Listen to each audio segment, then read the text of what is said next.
Hi, I'm Carl Weber. Welcome to Video Aided Instructions English Grammar Series. This is the Parallel Structure program. Now, I know this program deals with English, but let's begin with a little bit of math. Do you know what parallel lines are? They're lines that run in the same direction. Railroad tracks are parallel lines. So are the two side rails of a ladder. Now, in geometry, parallel lines are used to make squares and rectangles. In English grammar, we don't use parallel lines, but we do use parallel words and groups of words when constructing sentences. Parallelism refers to using words and groups of words that run in the same direction. In other words, words, phrases, and clauses that have the same grammatical form. As you'll learn in this program, some kinds of sentences require parallelism. We'll look at when and why parallelism is needed, and you'll learn some basic rules that will help you construct parallel words, phrases, and clauses to make your sentences as solid and sturdy as a well-built stepladder.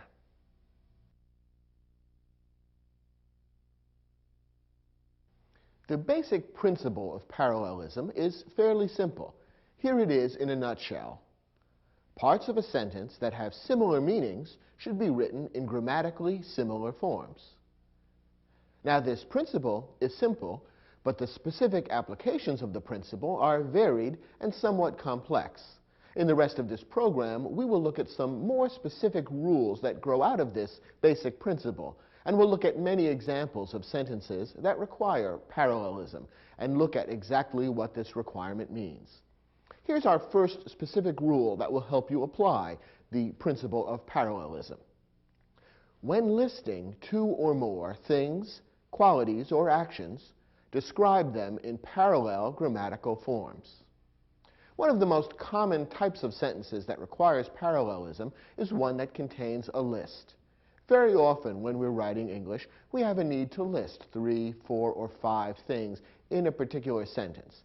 And since all these items are on the same list, that means that they naturally have similar meanings.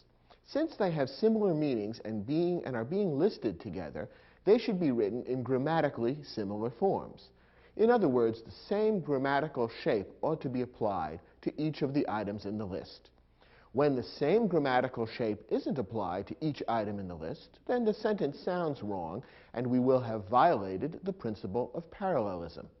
Let's take a look at a couple of examples. Read this sentence. America's founders were prepared to risk everything, their property, their reputations, and would even risk death. Now, in this sentence, as you can probably recognize, 3 things are being listed. After the colon, the 3 things that are being listed are things that America's founders were prepared to risk. Now, since we have a list of 3 items here, we have 3 things that are similar in meaning, and therefore they should be set up in grammatically similar form. Has that been done? Let's look at the 3 items that are listed in this sentence. First, their property. Second, their reputations. Third, and would even risk death. Now, are all 3 items written in grammatically similar form? Not really. The first 2 are written in the same grammatical form.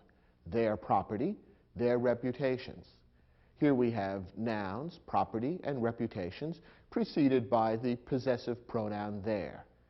However, the third item is listed in a different form. Would even risk death. Suddenly, a verb has been inserted, would risk, and this changes the grammatical form. So the 3 items, even though they have similar meanings, are not being set up in grammatically similar form. Instead, that third item should be changed to match the other 2 in grammatical form. Since the first 2 items read their property, their reputations, the third item should read their lives. After all, that's what's being risked, their property, their reputations, and their lives. Notice that we have to change it from death to lives to make it parallel both in meaning and in grammatical form. So the correct sentence following the principle of parallelism ought to read, America's founders were prepared to risk everything, their property, their reputations, and their lives. If you want to emphasize the importance of that third item, you could use the adverb even and insert that as well without violating the principle of parallelism. You would simply be emphasizing that this third item in the list is the most important and dramatic of all. And the sentence could read, America's founders were prepared to risk everything, their property, their reputations, and even their lives. This sentence now fits the principle of parallelism, which applies whenever a sentence contains a list of similar items. Here's another example. A Marine recruit is expected to be physically fit, psychologically tough, and mature in his emotions. Now, once again, the sentence contains three items that are similar in meaning. And once again, the principle of parallelism has been violated. The first two items are written in grammatically similar form. Physically fit, psychologically tough. In both of these phrases, we have an adjective, fit and tough, preceded by an adverb, physically fit, psychologically tough.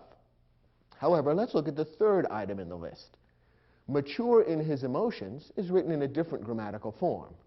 We do have the adjective mature, which describes what a Marine recruit is expected to be, but rather than being preceded by an adverb, like physically or psychologically, instead the adjective mature is being followed by the prepositional phrase in his emotions. Therefore, this third item in the list sounds different from the other two. It isn't set up in the same grammatical form. So once again, the principle of parallelism has been violated. We need to make a change to correct this sentence. How could you do it? Well, there's actually more than one way to correct it. Probably the easiest way to correct the sentence is to change the third item in the list so that it matches the other two. We could therefore rewrite that third item so that it contains an adjective preceded by an adverb. Now, if we want to do that, what would be the proper adverb to precede the word mature? Since the meaning of the sentence refers to mature in his emotions, it makes sense that the proper adverb to use would be emotionally. And the sentence would then read, a Marine recruit is expected to be physically fit, psychologically tough, and emotionally mature. Now the sentence fits the principle of parallelism. All three items that are being listed are set up in grammatically similar form. Now, in this case, we changed the third item to make it match the other two.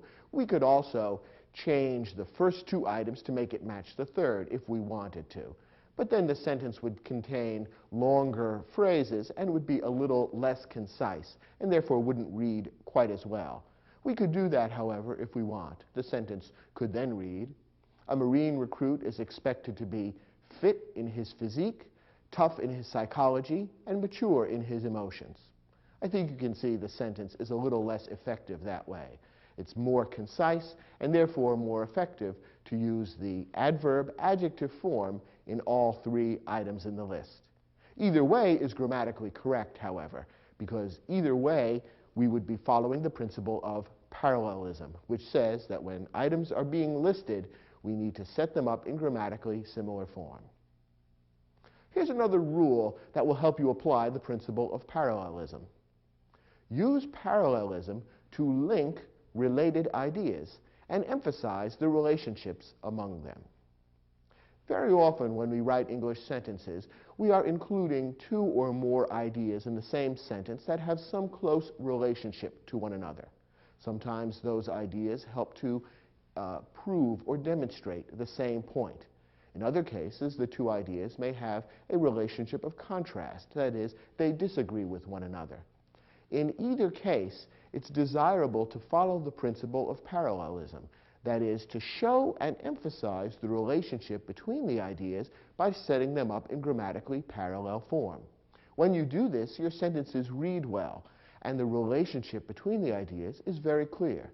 The readers of your sentence will immediately see the relationship between the ideas and understand it, and will see how the ideas fit together. Here's an example. Love of country is admirable, but today it is necessary to love humanity in general.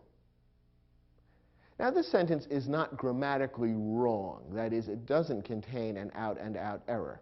However, it does violate the principle of parallelism, and therefore it's not as well written as it ought to be. How does it violate parallelism? Well, remember the rule we just looked at. When we have related ideas in a sentence, it's desirable to use parallelism to link them and to emphasize the relationship between them. This sentence contains two ideas. First, that love of country is admirable. Second, that today it's necessary to love humanity in general. In other words, to love people no matter where they come from. Now, the author of this sentence is setting up a clear relationship between these two ideas. The relationship is one of contrast. Notice that the conjunction but has been used to join these two ideas. The author is trying to say, one thing is true, but today something else is also true. So here are two ideas that are closely related and have a contrast to one another. And both deal with love of various kinds. So the two ideas are clearly related, and yet they haven't been set up in grammatically parallel form. The first clause says love of country is admirable. The second clause doesn't refer to love of humanity. Instead, it changes the grammatical form and says it is necessary to love humanity in general. Therefore, the two clauses are not set up in grammatically similar form. However, it would be easy to rewrite the sentence to make the two clauses parallel or grammatically similar. And when we do this, the sentence becomes much more forceful, and the contrast between the two ideas becomes much more clear. Here's how we would rewrite the sentence to follow this principle of parallelism. Love of country is admirable, but today, love of humanity is necessary. When we rewrite the sentence this way, the contrast between two kinds of love has been emphasized. Love of country, love of humanity. And we're told that the first kind of love is admirable, but that today the second kind is necessary. So the contrast between the two ideas and the author's point becomes that much more vivid and that much more clear. And that's why parallelism improves the sentence. So remember the rule. When related ideas appear in your sentence, try to follow the principle of parallelism in order to link those ideas and emphasize how they're related to one another. Our third rule, again, is not specifically a grammar rule, but rather a rule that applies as a principle of good writing. When using parallel construction, build to a climax. What does this mean? Well, as we've seen, parallelism is used to link ideas, and it's often used in particular when ideas are being listed, when 2, 3, 4, or more items are being presented in sequence. Now, the basic rule of good writing is that when you're presenting a number of ideas in a sequence, it's best to end with the most interesting, most important, or most dramatic item.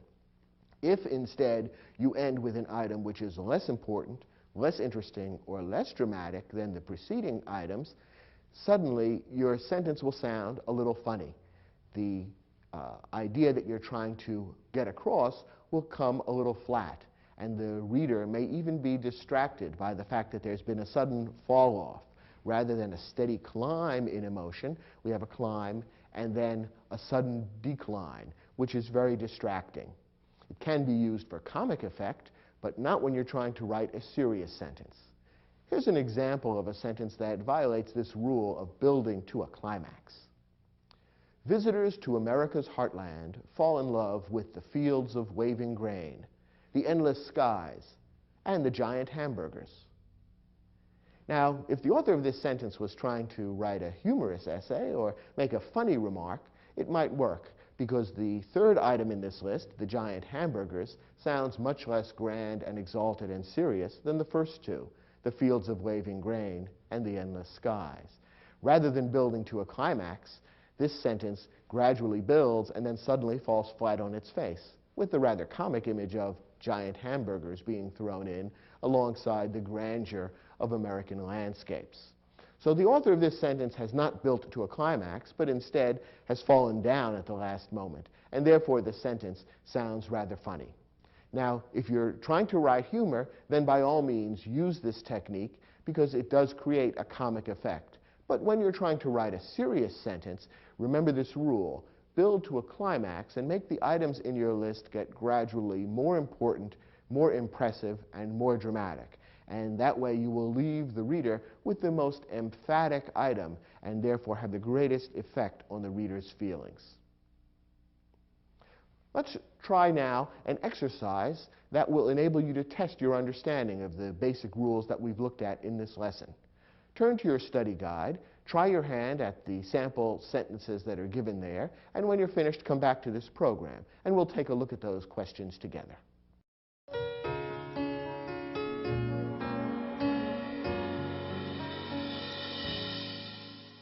Now, we gave you 5 sentences, some of which have errors in parallelism. Your job was to detect whether there is an error in parallelism in the sentence, and if so, figure out how to correct it. Let's take a look at the first example. Just as Darwin revolutionized biology with his theory of evolution, Einstein's theory of relativity revolutionized physics.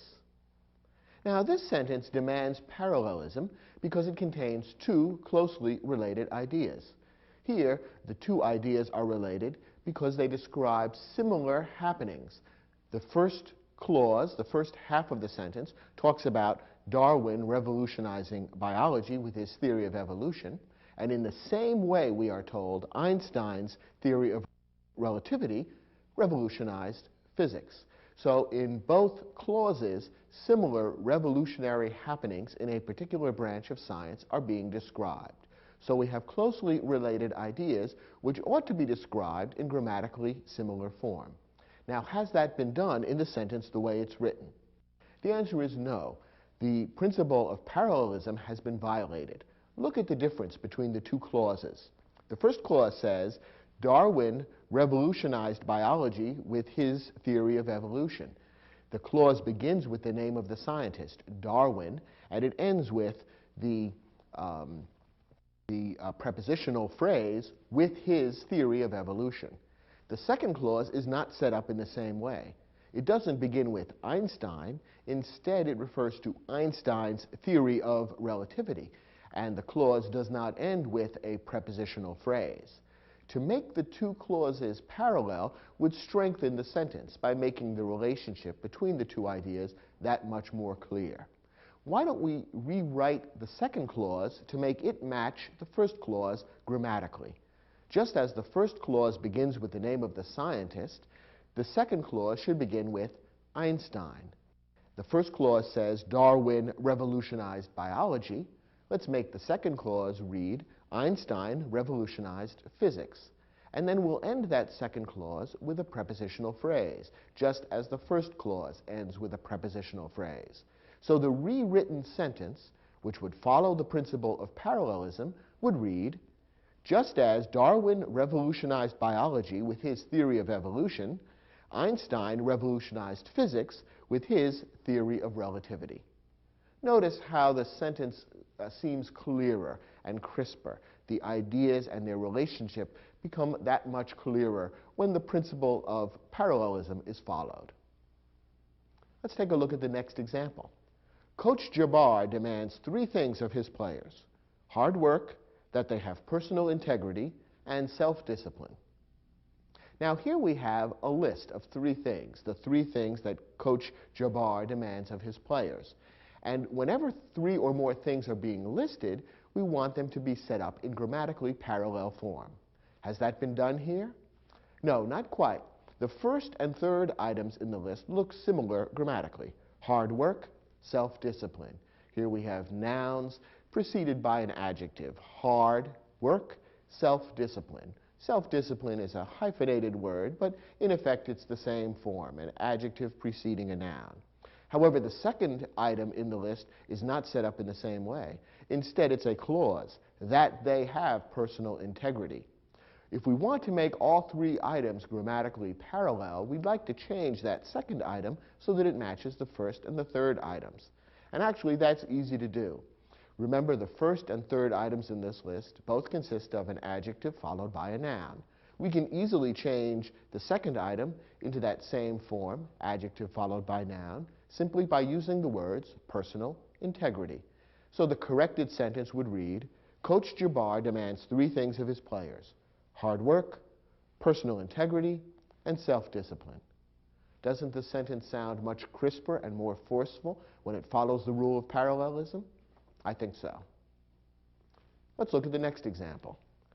Thrilled by the discovery of gold at Sutter's Mill, thousands of prospectors rushed to California, traveling by boat, by covered wagon, and walking. Once again, we have a list of 3 items in this sentence. And since all 3 have similar meanings, all 3 should be set up in grammatically parallel form. But once again, the rule has been violated, which means once again we'll have to make a change to correct the sentence. The 3 items that are listed are the 3 ways that prospectors traveled to California at the very end of the sentence: by boat, by covered wagon, and walking. Now, the first 2 items are in similar grammatical form. We have the preposition by, followed by the mode of transportation: boat, covered wagon. However, the 3rd item in the list is not in the same grammatical form. Rather than beginning with a preposition followed by the mode of transportation, instead we have what's called a gerund, an ing form of the word, walking. That's not the same grammatically, and therefore it doesn't seem to fit with the other 2. Parallelism has been violated. What could we do to change that 3rd item so that it's as similar as possible to the other 2, so that it begins with the preposition followed by the mode of transportation? Could we say by walking? Yes, but that doesn't sound quite right. A more common or idiomatic prepositional phrase that describes walking somewhere would be on foot. So that would probably be the best way of rewriting this 3rd item. Notice that the preposition is different. The first 2 items would have the preposition by, while the 3rd item would have the preposition on. But nonetheless, it sounds parallel because in each case you have a preposition followed by the mode of transportation. So one good way of correcting this sentence would be to end it with the phrases by boat, by covered wagon, and on foot. And that would give us the feeling of parallelism that we're looking for by having 3 items all set up in the same grammatical form: a preposition followed by the mode of transportation. The exact word doesn't always have to be the same as long as the grammatical structure or form is the same. That's what parallelism is all about. Let's look at our next example. Each of these 3 poets is admired for a different quality: Milton for his grand rhetoric, Shakespeare for his sweeping vision, Chaucer for his simple humanity. Once again, 3 items have been listed here. Now, have they all been set up in grammatically similar fashion? That is, has the principle of parallelism been followed? Well, the answer is yes. This sentence doesn't contain an error. Let's take a look at how the writer of this sentence was careful to follow the principle of parallelism. He's listing 3 poets and the quality for which they are admired. And let's look at how each of these phrases was set up and notice how parallelism was maintained. In each case, the phrase begins with the name of the poet: Milton, Shakespeare, Chaucer. And in each case, what follows is a prepositional phrase that describes the quality for which that poet is noted. And in fact, the parallelism goes even further than that.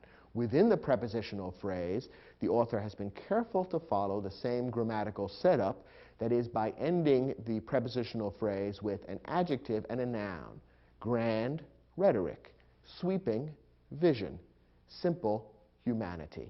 So we have a very strong parallel feeling as we read through these 3 phrases, and I think you'll find that it's not only very clear, but also sets up the similarities and contrasts between the 3 poets very vividly, so that by the time you read the 3rd description, it feels rather satisfying, the way everything clicks into place, almost as when a musical piece ends with a nice chord in which all the tones of the orchestra fit together neatly.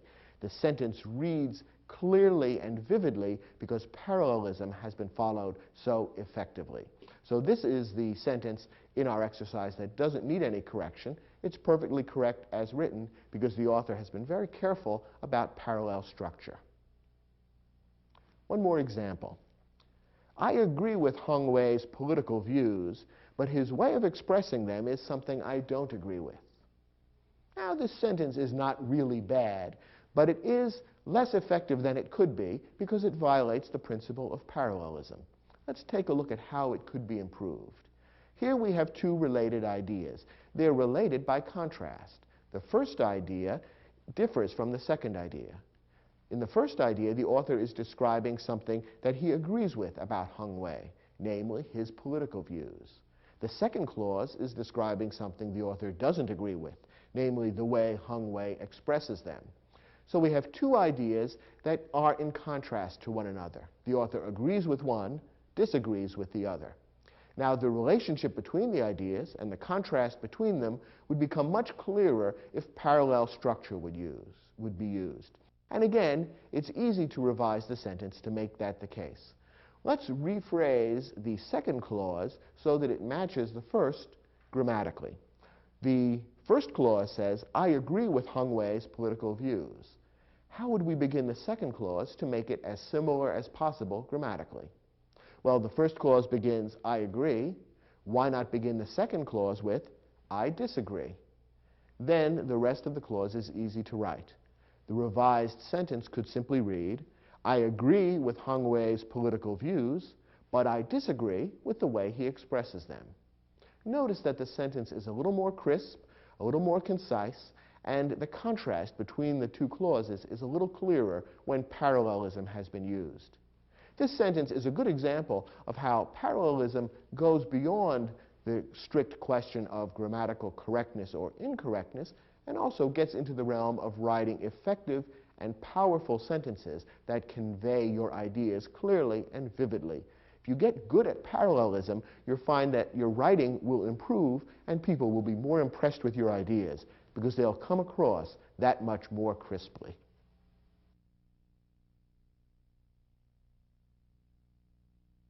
Okay, we've seen that parallelism is necessary when a sentence contains a list of similar items or when it contains ideas that are closely related to one another. Let's talk now about some of the most common errors in parallelism and how to recognize and correct them. Sometimes the best way to recognize problems in parallelism is with your ear. Sentences with parallelism problems will often sound a little funny. With practice, you can recognize when parallelism errors occur in your sentences because they don't sound quite right. Here are some specific examples of what to watch out for. First, avoid mixing words, phrases, and clauses. If you begin a list or a group of related ideas with words, you need to continue them with words. If you begin with phrases, they should all be phrases. If you begin with clauses, then they should all be clauses. Problems arise when writers switch between words and phrases or between phrases and clauses. Let's look at this example and you'll see what I mean. The films of Stanley Kubrick are visually striking, intellectually challenging, and with a strong satiric content. Here again we have a list of 3 qualities that characterize the films of Stanley Kubrick: visually striking, intellectually challenging, and with a strong satiric content. Now perhaps your ear can tell you that this sentence hasn't been constructed with parallel structure. The 3 items in the latter part of the sentence aren't set up in similar or parallel grammatical form. The first is a phrase, visually striking, that consists of an adjective, striking, preceded by an adverb, visually. The second item is similar, intellectually challenging. Once again, we have an adjective, challenging, preceded by an adverb, intellectually. However, the third item is not a similar 2-word phrase. Instead, it's a prepositional phrase beginning with the preposition with and ending with the words a strong satiric content. So we have a noun, content, preceded by 2 adjectives, strong and satiric. Therefore, we have a 2-word phrase, and then a prepositional phrase. We violated parallel structure by mixing words, phrases, and clauses incorrectly. To correct this sentence, we would want to change the third item in the list and make it match the other 2 by making it a simple 2-word phrase consisting of an adjective preceded by an adverb. There are probably a couple of different ways of conveying the same idea, and following parallel structure, but here's one way the sentence could read. The films of Stanley Kubrick are visually striking, intellectually challenging, and strongly satiric. Now we have parallel structure because the same kind of two-word phrase has been repeated in each of the three items. Here's another example. The scholarship committee selected Mai Ling because of her academic record, and she is an outstanding athlete. Now here we don't have a list, but we do have two closely related ideas. That is, two reasons the scholarship committee selected Mai Ling. The first reason is her academic record. And here we have a short phrase consisting of the possessive pronoun her, the adjective academic, and the noun record. However, the second item, which is similar, the second idea, which is the other reason why the scholarship committee selected her, is a clause. She is an outstanding athlete. Remember, a clause contains a subject and a verb, and here we have the subject she and the verb is. So we have a phrase matched with a clause, and the two just don't match. They aren't parallel to one another. Once again, we'll need to rewrite one of these in order to create parallelism, and we could change either one. Let's change the second one and turn it into a similar phrase, similar to her academic record. Again, there's probably more than one way of writing this, but here's one way of correcting the sentence that would make it parallel. The scholarship committee selected Mai Ling because of her academic record and her athletic accomplishments. Now, both phrases are simply phrases. Neither one is a clause, and we haven't mixed and matched unmatching parts. Instead, the two ideas are set up in grammatically parallel form, and now the sentence sounds right. Here's another hint as to what to look for to avoid an error in parallelism. Avoid mixing gerunds and infinitives. Actions are often described using either the gerund form of a verb or the infinitive form of the verb.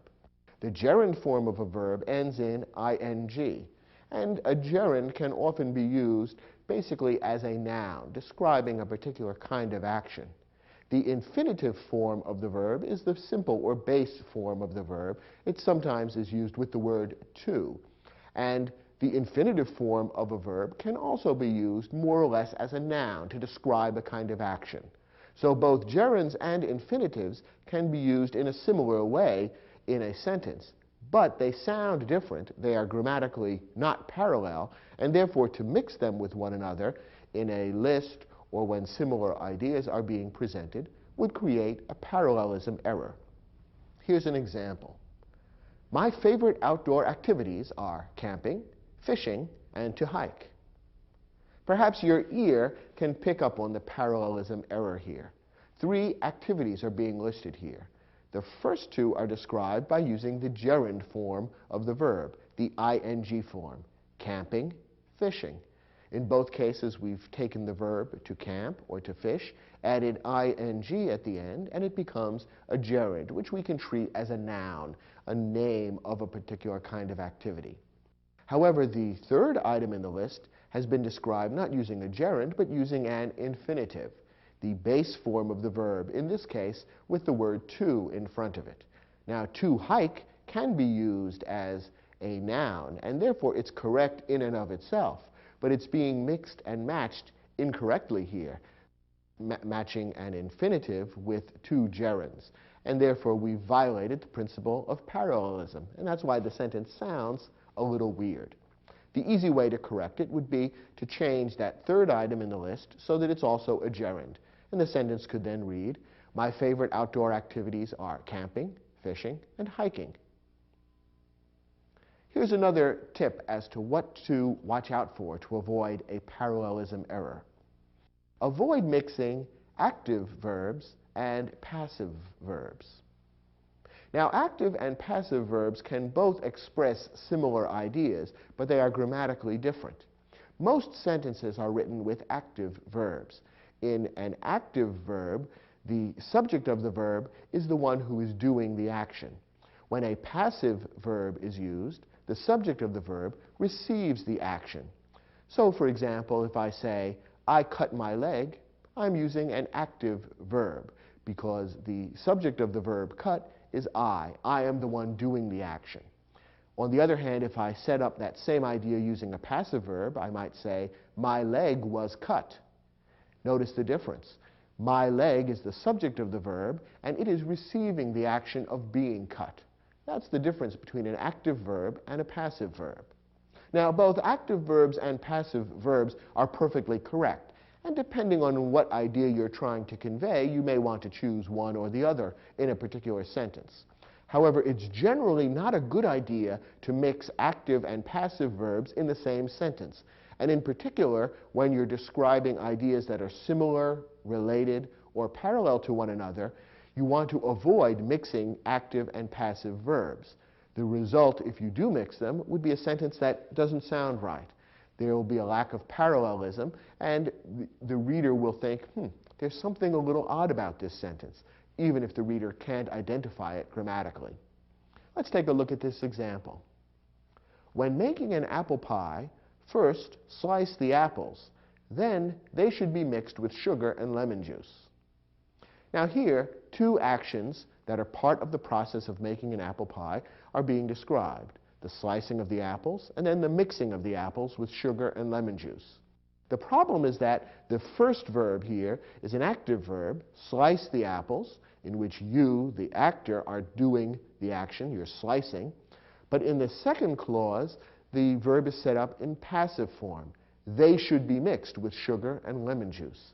They, the subject of the verb, is the apples, and they are passively receiving the action of being mixed. So in this sentence, we've mixed more than just apples, sugar, and lemon juice. We've mixed active and passive verbs. And that's why the sentence doesn't sound quite right. To correct this sentence, you'd want to make both verbs parallel. And generally speaking, when all things are equal, it's usually better to use an active verb rather than a passive verb. So my recommendation for correcting this sentence would be to change the second clause so that it contains an active rather than a passive verb. Making the two verbs match would give us a sentence that reads like this: when making an apple pie, first slice the apples, then mix them with sugar and lemon juice.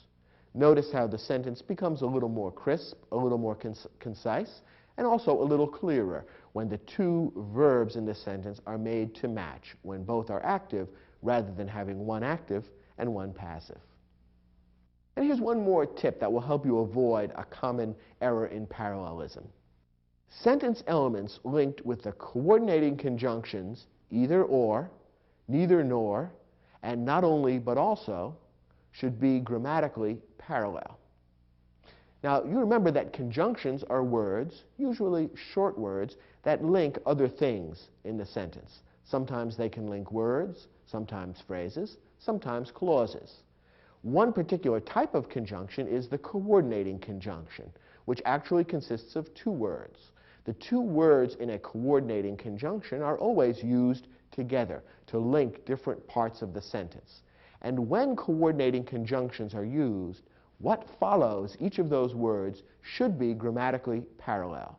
So whenever you say either or, what follows either should be grammatically similar to what follows or.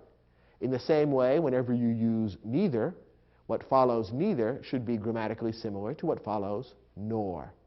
And again, when you say not only, what follows that grammatically should be grammatically similar to what follows but also. Let's take a look at a sentence that contains one of these coordinating conjunctions and see how the rule applies. Some scientists believe that dinosaurs resembled birds not only in their physical structure, but also their social habits. Now, at first glance, this sentence might seem okay, but if you listen to it carefully, you might hear that parallelism has been subtly violated. Here's why. We're using the coordinating conjunction not only, but also.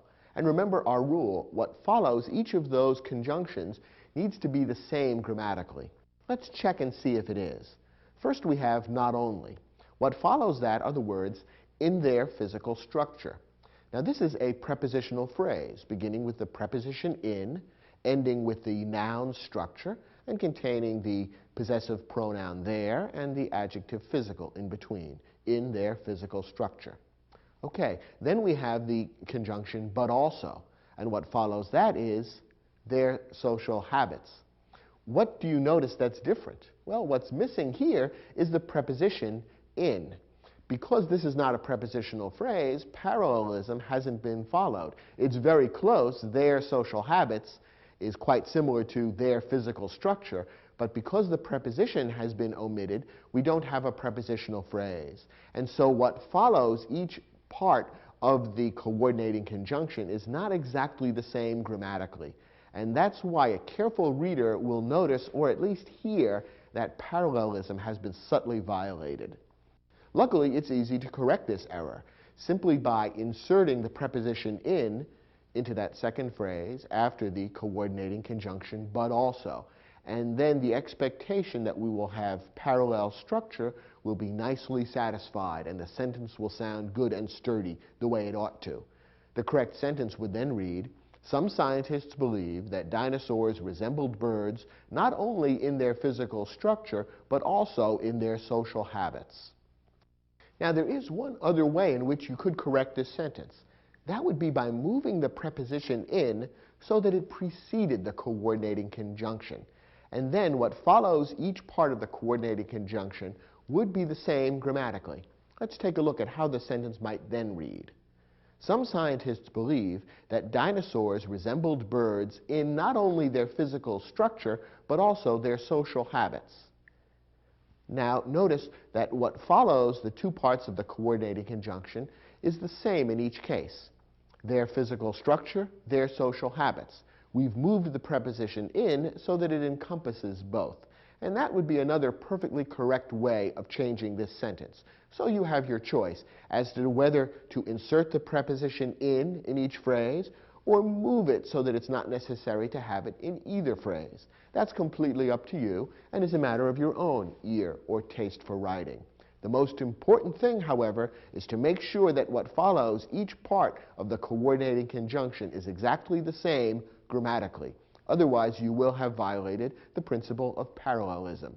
So whenever you find yourself writing a sentence that contains one of these coordinating conjunctions, it's worthwhile to pause, go back, reread the sentence, and consciously make certain that you've created parallel grammatical structures after each part of the coordinating conjunction. It's a very common writing error, but one that's easy to avoid now that you know the rule.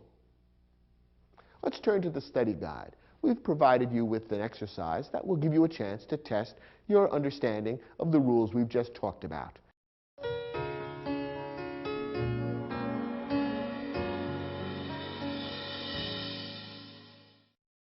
Our first sentence contains a list of 3 activities that were done on a vacation, but you'll notice that the principle of parallelism has been violated. Let's see how we could correct this sentence.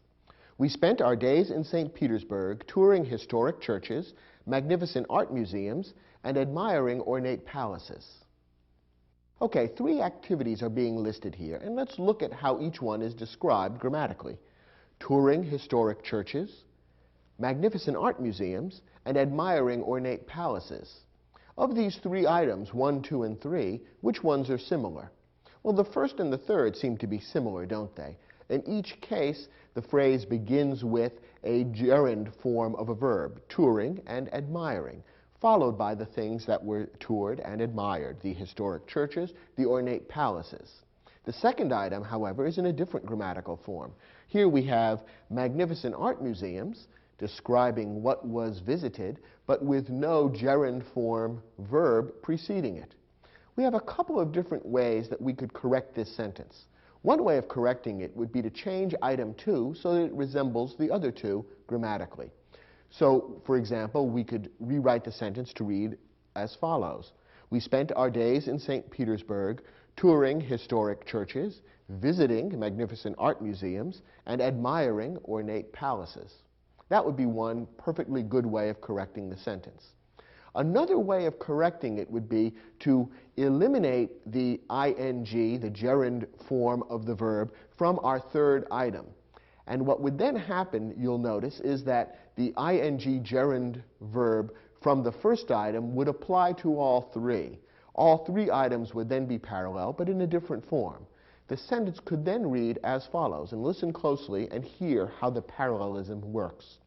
We spent our days in St. Petersburg touring historic churches, magnificent art museums, and ornate palaces.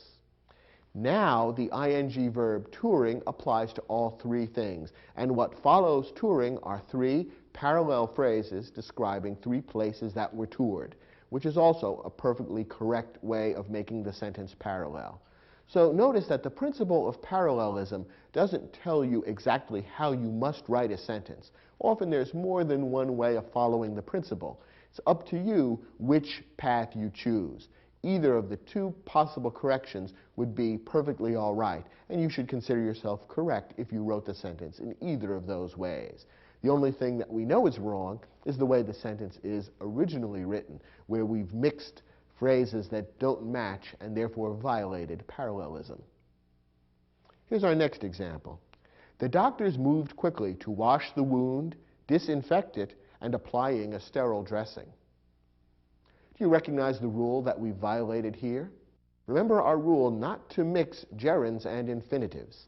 Here we have three different actions being described: the washing, the disinfecting, and the applying of a sterile dressing. The third one, applying, is being described with a gerund, the ing verb. But the other two are described with the base or infinitive form of the verb. The easiest way to correct this is to make all three into infinitives, and the sentence would then correctly read, the doctors moved quickly to wash the wound, disinfect it, and apply a sterile dressing. That way, all three actions are described using the infinitive form of the verb, and parallelism has been maintained. Let's look at the next sentence. The hardwood floors in the old house were stripped, sanded, stained, and sealed with varnish. Does this sentence sound all right to you? Actually, it is perfectly correct.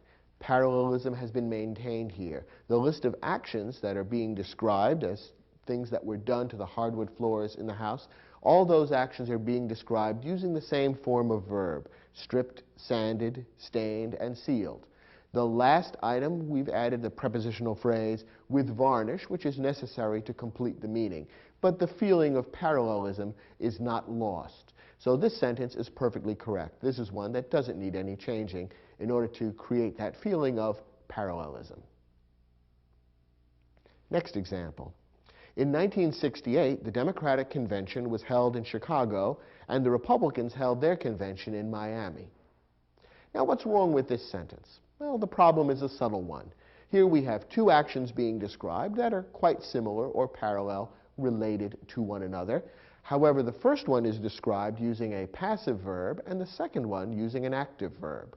Notice the first clause, the Democratic Convention was held in Chicago. Here we have the subject of the action, of the verb, the Democratic Convention, passively receiving the action of being held. However, the similar action described in the second clause is described using the active verb. Here, the subject of the verb Republicans is actively conducting the action or performing the action of holding the convention. So to correct this sentence, we could go either way. We could make both verbs passive or both active. If we made them both passive, then the sentence would read, in 1968, the Democratic Convention was held in Chicago, and the Republican Convention was held in Miami.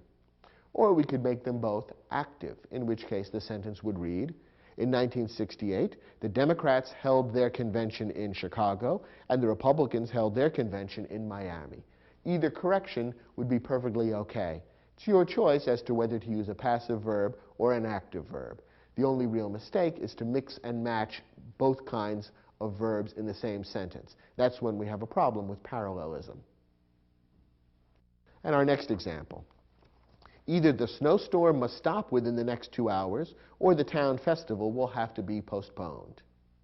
Here we don't have a parallelism problem. We have a second sentence in this exercise that's perfectly correct.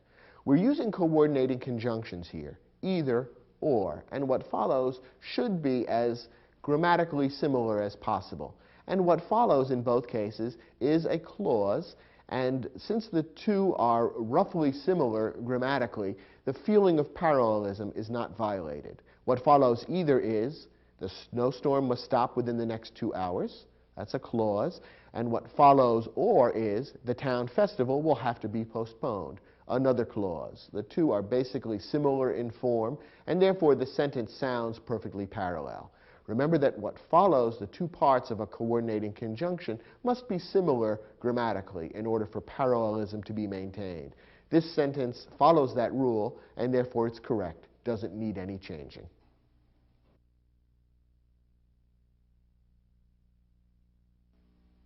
Well, so far we've looked at some of the basic rules about using parallelism correctly.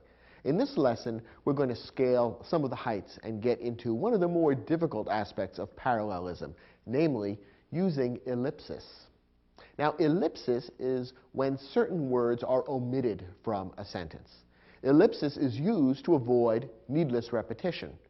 Now, when a word or a group of words is used more than once in the same sentence, the word or group of words may sometimes be omitted, but this must be done correctly. Now, in parallel constructions, repeated words may be omitted after one use, provided the omitted words are the same words and they can be understood quickly and easily. What does this mean? Well, it means that when you're setting up a sentence with parallel constructions, so you have different parts of the sentence set up in the same grammatical form, rather than repeat all the same words each time you use the parallel construction, you may omit them. However, it has to be done in accordance with this rule that the omitted words are the same words and can be understood quickly and easily. To test whether you're using ellipsis correctly, you need to reinsert the same omitted words and make sure the sentence makes sense. If it does, and if the missing words can be understood quickly and easily, then the sentence is okay and you've used ellipsis correctly. Otherwise, you need to rewrite the sentence. Let's take a look at a couple of examples that may make this rule a little more clear. Here's a sentence in which ellipsis has been used correctly. Labor has agreed to cooperate with management, and management with labor. Okay, here we have a sentence that has two closely related ideas. Labor has agreed to cooperate with management, and the same is being done in reverse by management with labor. Two closely related ideas which are being set up in parallel form. However, in order to save space and to avoid unnecessary repetition, the author has left out some of the words from the second example of the parallel construction. In other words, the author of this sentence is employing ellipsis.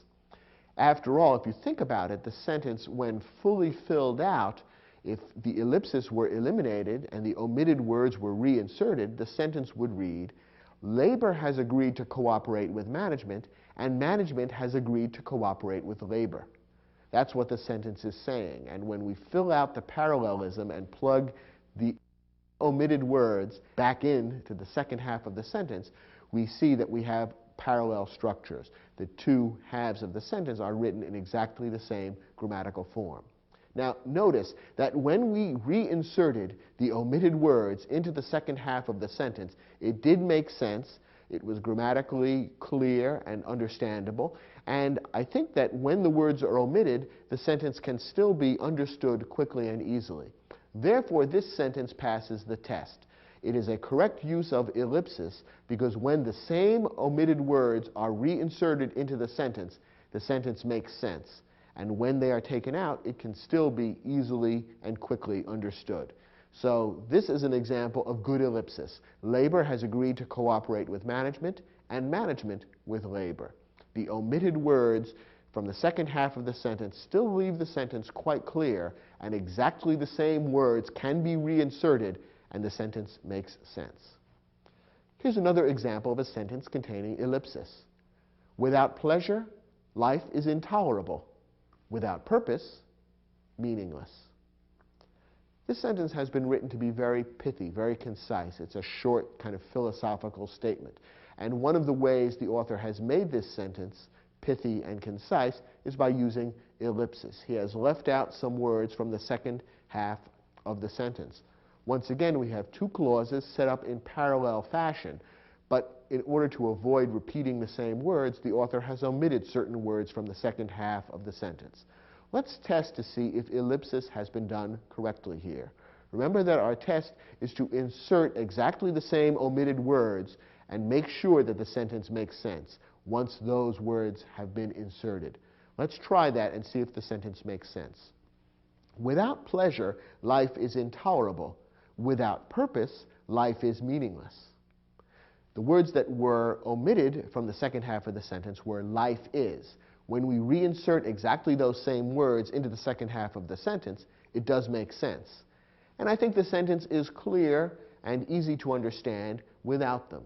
Therefore, once again, this sentence passes the ellipsis test. We've got two parts of the sentence with parallel construction, and the author is using ellipsis to make the sentence that much more pithy, concise, and short.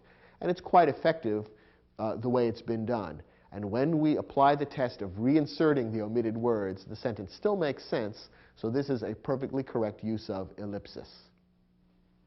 Now, once again, to test ellipsis, you want to mentally complete all the clauses in the sentence and make sure that they're logically and grammatically parallel. If not, you have to revise the sentence to either fix the parallelism or rewrite it to eliminate the use of ellipsis. That is, simply fill in the ideas so that the sentence makes sense. It's very easy to make mistakes with ellipsis, as we'll see in a couple of examples now. Here's a sentence where the author is trying to use ellipsis to avoid repeating words, but when we try to apply the test, we see that it doesn't really work. For generations, fishing boats have and do navigate the waters of Chesapeake Bay. Okay, we understand what the author is trying to say. He's trying to say that fishing boats have navigated the waters of Chesapeake Bay for generations, and they still do that today. So there are two parallel ideas being described here. And they could have been written out in parallel structure clauses. Instead, however, the author is trying to use ellipsis to make the sentence shorter by leaving out the repeated words. However, does he pass the test of correct ellipsis? To test that, we have to plug in the same words that have been omitted and make sure that the sentence makes sense. Now, in the second clause here, we are told fishing boats do navigate the waters of Chesapeake Bay. That's the complete clause. When we try to insert the same words into the first half, suddenly the sentence doesn't really work. For generations, fishing boats have navigate or do have navigate. You see, when you try to insert those words, do navigate, into the first part of the sentence, we see it doesn't really work. The reason being that the same words don't work in the two clauses. Remember that with the helping verb have, you need to use the past participle form of the verb navigate, namely navigated. So the sentence, the first clause here would have to read, fishing boats have navigated the waters of Chesapeake Bay. So inserting the same omitted word navigate doesn't work in that first clause. And that's an example of how ellipsis can go wrong. Ellipsis only works when the exact same word has been omitted as appears elsewhere in the sentence. In this case, when you try to insert that same word navigate, the sentence doesn't make sense grammatically. And that's why you can't really use ellipsis in this way. To correct the sentence, you would have to rewrite it to eliminate the ellipsis. One way of doing that would be to simply flesh out both clauses, and then the sentence would read something like this. For generations, fishing boats have navigated the waters of Chesapeake Bay, and they still do navigate the waters of Chesapeake Bay. Now, this is rather long and awkward, and that's why the author wanted to use ellipsis in the first place. He realized that writing out both of those clauses would create a sentence with a lot of repetition. Unfortunately, the way he did the ellipsis didn't really work. A better alternative would probably be to greatly shorten the second clause so that the idea comes across without using incorrect ellipsis. So a better way to write this sentence would probably be something like this. For generations, fishing boats have navigated the waters of Chesapeake Bay, and they still do. By changing the sentence altogether so that there's no attempt at ellipsis, but instead we simply have two different verbs being used to describe the past, and the present activity in Chesapeake Bay, the sentence is now clear and the incorrect ellipsis has been eliminated. Very often when you've got an ellipsis problem, you simply have to start from scratch, in effect, and retool the sentence altogether to avoid the problem. Here's another example. No true warm water fish could exist in the Arctic, and certainly could not thrive there. Okay, again, two parallel ideas are being described. No true warm water fish could exist in the Arctic, which makes sense because the waters in the Arctic would be cold. And then in our second idea, warm water fish certainly could not thrive there. Okay, so far so good, but the author has tried to use ellipsis in the second clause in order to avoid repeating the words warm water fish. However, here's the problem. When we reinsert those omitted words into the second clause, suddenly it doesn't make sense. Here's why. Remember, the rule is you have to reinsert the exact same words. The sentence would then read, no true warm water fish could exist in the Arctic, and no true warm water fish certainly could not thrive there. Notice what's happened to the logic. We're saying that no warm water fish could not thrive there. The two negatives in that second clause create an explosion. The sentence no longer makes sense. The author is trying to say that a warm water fish could not thrive there, but the words omitted from the first clause are no true warm water fish. So it doesn't pass the ellipsis test. You have to be able to reinsert exactly the same words and have it make sense.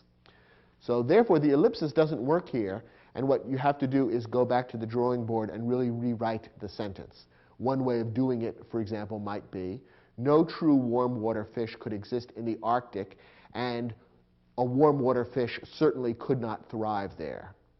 Once again, this is rather repetitious and lengthy and probably not the best way of correcting the sentence. So you might want to retool it even more and get rid of the no with which the sentence now begins and rewrite the sentence something like this. A true warm water fish could not exist in the Arctic and certainly could not thrive there. By making it a true warm water fish, now we've got words that could be inserted into that second clause and make sense. So now we've set up the sentence with an ellipsis, which does work. So remember, whenever you find yourself using an ellipsis, omitting a few words in order to save space in the sentence, make sure that the way you've written the sentence is such that the exact same words from one clause can be inserted in the other clause and still make sense. If not, you need to rethink the way you've written the sentence and either eliminate the ellipsis or make it correct. It's a rather tricky and subtle rule of correct writing in English, but a very important one, and one of the fine points in using parallelism correctly. Okay, let's take a look at an exercise that will give you a chance to test this rather subtle and difficult but important skill.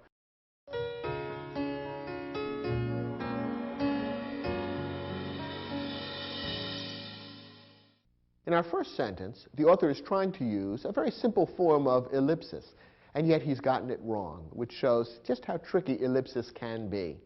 Let's think about the different ideas the author is trying to convey here.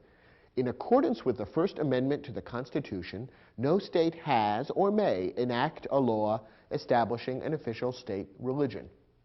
Okay, the author is talking about the First Amendment to the Constitution and is saying that as a result, two things have happened. One is that no state has enacted a law establishing an official state religion, and second, no state may enact such a law.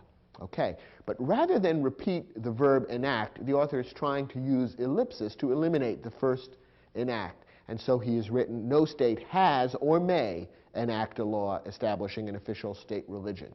But remember the test. You need to be able to insert the exact same word that you've omitted from elsewhere in the sentence, plug it in, and have the sentence make sense. Now, the word that was omitted is enact. We see it right here in the sentence. When we try plugging it in, how does the sentence read? No state has enact or may enact a law establishing an official state religion.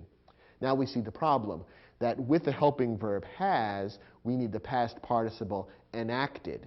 And therefore, when we try to reinsert the omitted word enact, we see that the sentence doesn't really make sense. Remember that the word that you omit when you use ellipsis must be exactly the same in both places.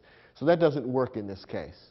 Probably the simplest way to correct the sentence would simply be to break down, go ahead and insert the word enacted, and the sentence will be a little longer, but not really much longer, and will certainly be grammatically correct. So the sentence would then read, in accordance with the First Amendment to the Constitution, no state has enacted or may enact a law establishing an official state religion. This is a correct way of writing the sentence, and it eliminates the erroneous attempt at ellipsis. Our next example.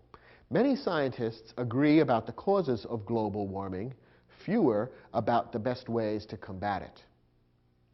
Here again we have two parallel ideas. The first clause says many scientists agree about the causes of global warming. The second clause says that fewer scientists agree about the best ways to combat it. Now, the way I just said it spells out or fleshes out both clauses at full length.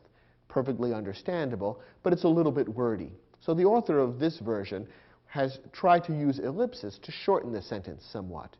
Has he done the ellipsis correctly? Well, let's apply our test. We should be able to take the same words from the first clause, which were omitted in the second clause, and insert them into that second clause and have the sentence make sense. Now, what are the words that were omitted from the second clause? The words that were omitted are scientists agree. When we take those words from the first clause and insert them back into the second clause, does it read correctly? Many scientists agree about the causes of global warming. Fewer scientists agree about the best ways to combat it. Yes, it does make sense. It does read well, and the parallelism works. Therefore, the ellipsis, as done in this sentence, is perfectly correct. The author has simply not repeated the words scientists agree, has left them out. The resulting sentence is clear and easy to understand, and when we plug the exact same words back in, it all hangs together. Therefore, it passes the ellipsis test, it's perfectly correct, and this sentence doesn't need any fixing. Next example. Baseball pitcher Cy Young's lifetime record of 511 victories has never been challenged and probably never will. The author is saying two things about Cy Young's record. It has never been challenged and probably never will be challenged. Now, rather than repeat the word challenge, the author is trying to use ellipsis here. But what happens when we try to plug the same verb in? We see that the sentence doesn't really work. Baseball pitcher Cy Young's lifetime record of 511 victories has never been challenged and probably never will been challenged. You can see that doesn't sound right. The second clause here would demand the wording and probably never will be challenged, which is different from been challenged. So since we can't insert exactly the same words into that second part of the sentence, we see that the ellipsis rule has been violated. And therefore, you'd have to correct the sentence by spelling out that complete verb and make the sentence read, baseball pitcher Cy Young's lifetime record of 511 victories has never been challenged and probably never will be challenged. There's no way around it. You can't use ellipsis here because you can't omit exactly the same words. Instead, they are different words, and they have to be spelled out. Next example. As global trade increased, manufactured goods began to flow from north to south, raw materials from south to north. Once again, two closely related ideas talking about the flows of global trade. Now, certain words were omitted from the second clause just to save space and avoid needless repetition. The first clause says, manufactured goods began to flow from north to south. Those words began to flow are omitted from the second clause. When we insert those exact same words in the second clause, does it make sense? Raw materials began to flow from south to north. Yes, it does. So this passes the ellipsis rule. When you insert the omitted words, the sentence still makes sense and reads properly, and when they're omitted, the thing is clear and easy to understand. So once again, this is a sentence that has used ellipsis correctly and doesn't need any fixing. And our last example. The main legal barrier to an improved school system has been eliminated and the economic obstacles reduced. Let's use the same test. From the second clause here, the author has left out a couple of words, hoping to save space and make the sentence sound less repetitious. When we pick up the exact same words from the previous clause and insert them in the second clause, does it sound right? Does it make sense? Here's how it would then read. The main legal barrier to an improved school system has been eliminated and the economic obstacles has been reduced. Okay, when we reinsert the helping verbs has been, which were left out or omitted from the second clause, we see that they don't quite work. The reason is that the subject of the first clause, barrier, is singular, but the subject of the second clause, obstacles, is plural, and therefore the helping verb has been doesn't work. We have to use have been instead. Therefore, we can't use ellipsis here because the exact same words can't be reinserted and make a correct sentence. Instead, this sentence has to be fixed by spelling out that second verb and therefore making the sentence a little less concise but more correct grammatically. The sentence would then read, the main legal barrier to an improved school system has been eliminated and the economic obstacles have been reduced. So this is a sentence where ellipsis isn't really practical because we simply need different verbs to make the two clauses correct.